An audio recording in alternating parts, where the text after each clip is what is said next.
Bayot Bayot! John Vic Bayot! John Vic Bayot Bayot! John Vic Bayot! John Vic Supot! John Vic Supot! Yan! Magandang umaga sa ating lahat. Pag ilang araw natin to? Pang-pitong araw na po namin. Kataas-taasang hukuman ng malungkot na Republika ng Pilipinas sa kamay ng presidenteng bangag at lutang na si Bongbong Marcos.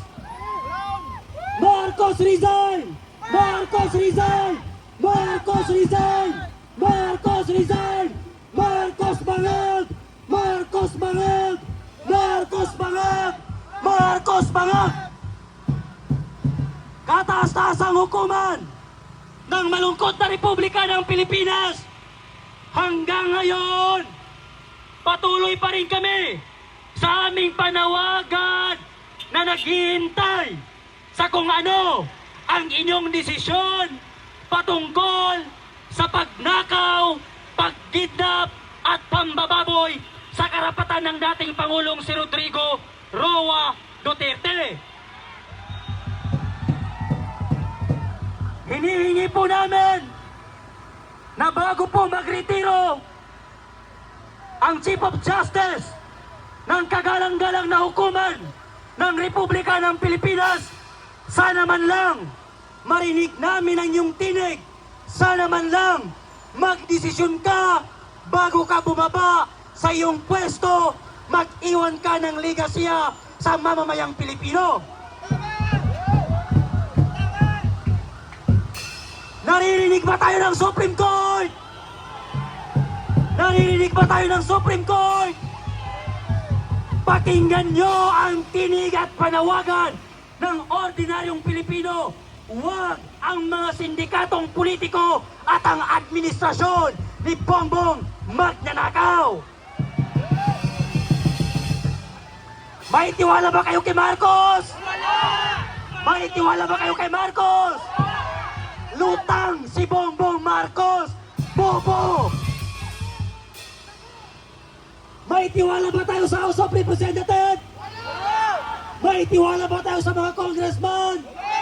Lahat ng congressman na yan, pudo bayad ni Bongbong Marcos! Naniniwala ba kayo kay John Vic Rimulya? Naniniwala ba kayo kay John Vic Rimulya? Imbis na hanapin si Atong Hang, ang ipinahuli niya yung mga ordinaryong Pilipino na kahubad. John Vic Bayot! John Vic Bayot Bayot! John Vic Bayot! John Vic Bayot Bayot! John Vic Bayot! Parang masaya ang mga Pilipino pag naririnig ang John Vic Bayot. Alam niyo kung bakit ko sinabing bayot si John Vic Rimulya? Kasi sinabihan si Mayor Sebastian Duterte na supot. Paano mo nasabing supot? Nakita mo ba?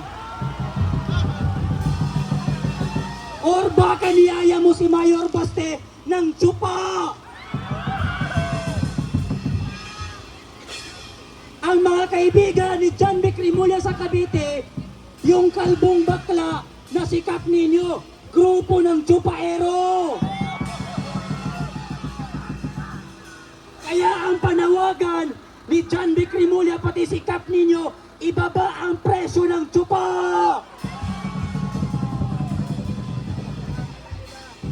Parang iba na to. Marcos resign! Marcos resign! Marcos resign! Marcos resign! Kaya, habang maaga pa lang, kagalang-galang at kataas-taasan hukuman ng Republika ng Pilipinas, nais naming marinig ang inyong tinig ukol sa pagkidnap sa dating Pangulo na si Rodrigo Roa Duterte.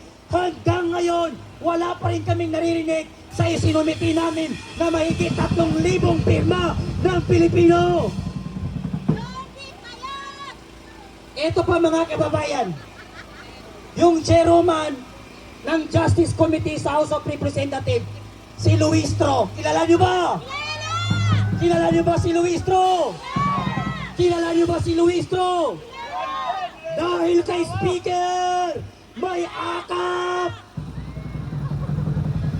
Dahil kay Speaker, may ayuda! Dahil kay Speaker, inulan tayo ng pera, sabi ni Luistro. Si Luistro ng Batangas, isa yan sa pinakakurakot at may pinakamalaking pera na natanggap. Tapos, ano ang banat niya kay BP Sara? Simple lang. Pag walang kaso, magpakita at sumagot.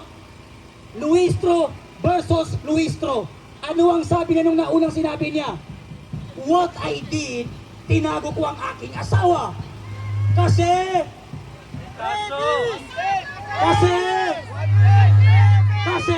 wanted. Alam niyo ba kung magkano ang utang ng asawa niya sa asawa ni BP Sara? Magkano? Magkano? 8 million ang utang ng pamilya Luistro sa asawa ni BP Sara.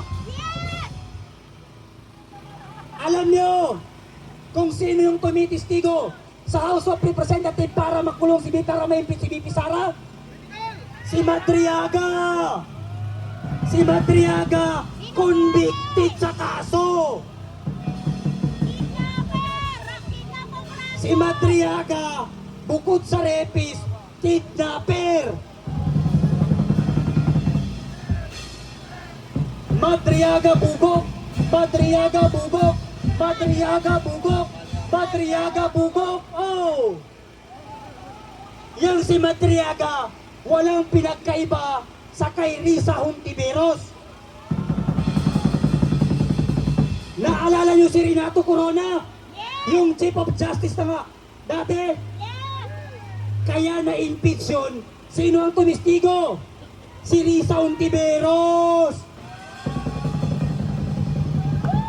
Nung tinanong si Risa Hontiveros, saan nakuha yung mga ebidensya laban sa Chief of Justice na si Corona?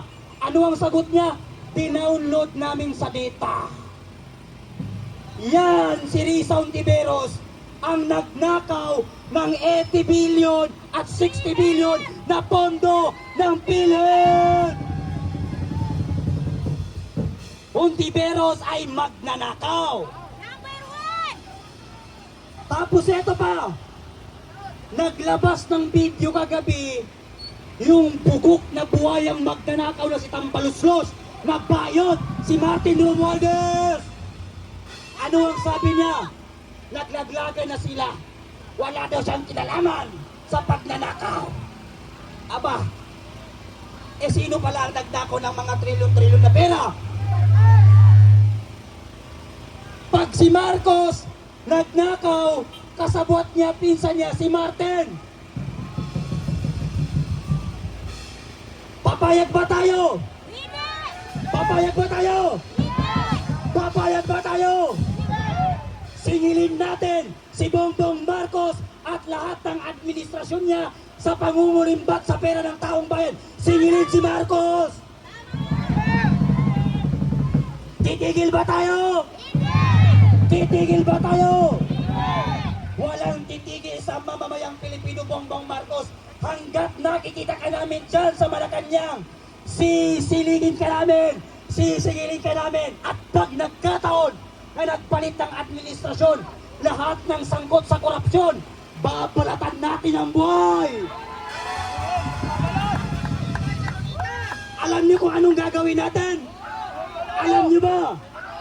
Huwag natin silang ilalagay sa silya elektrika. Ang gagawin natin, bawat isang Pilipino bumili ng isang blade. Kada isang congressman, isang ahit ng blade. Pagkatapos natin silang guhitan ng blade, kumuha tayo ng drum na puno ng alcohol. Doon natin sila ilagay. Pagkatapos, balatan natin ang isa-isa. Pagkatapos, puhusan ng kalamansi. Saka natin pagulungin sa ating pagugulungin. Saan? Sa sili. ang sangkot sa korupsyon, sisingilin natin sa 2028 at lahat ng buboto sa impeachment ni Sara, sisiguraduhin natin zero sila sa 2028. Kaya ba natin? Kaya ba natin? Kayang-kaya natin mga kababayan. Yun lamang at maraming salamat. John Vic Bayot! John Vic Bayot Bayot! John Vic Bayot! John Vic Bayot Bayot! John Vic Bayot! John Vic Bayot Bayot! John Vic Bayot!